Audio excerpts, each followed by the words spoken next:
Pourquoi est-ce que tu pries? Pourquoi est-ce que vous priez? Pourquoi est-ce qu'on prie?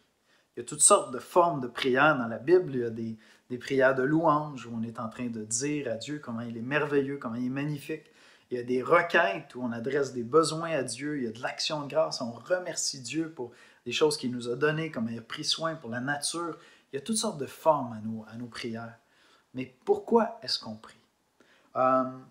Je vous lis un passage très bref, puis vous allez voir, on va tirer une drôle de conclusion de ce passage-là, mais je pense que c'est juste, et je crois que ça va nous aider à grandir dans notre vie de prière. Dans 1 Timothée 2, on a déjà fait allusion à ce passage-là dans une capsule précédente, les versets 1 et 2.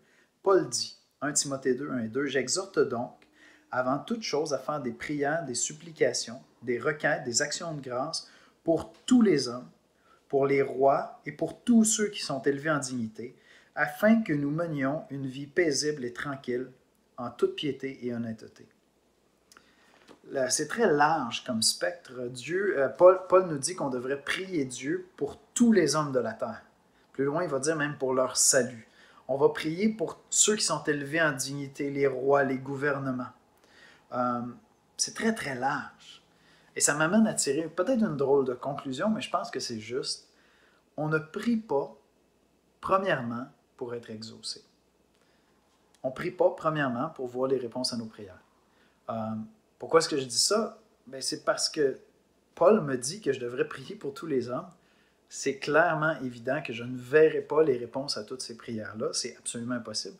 Il y a des gens pour qui je prie quand je prie pour tous les hommes, qui sont à des milliers et des milliers de kilomètres de moi. Je ne les rencontrerai jamais. Je ne verrai pas l'exaucement à ces requêtes-là. Puis pourtant, les Écritures me disent que je devrais prier pour ces gens-là, pour tous les hommes. Alors, je prie en m'attendant à être exaucé. Je crois que Dieu répond toujours à mes prières. Il va me dire oui, non, attends, mais il répond toujours à mes prières. Mais je ne prie pas premièrement pour être exaucé. Je prie premièrement parce que la bonne chose à faire, c'est d'amener toute la terre devant Dieu dans la prière. La bonne chose à faire, c'est de me tourner vers Dieu et reconnaître que tout ce qui va se passer de bon sur la terre aujourd'hui, c'est une grâce, c'est une faveur que Dieu fait aux hommes.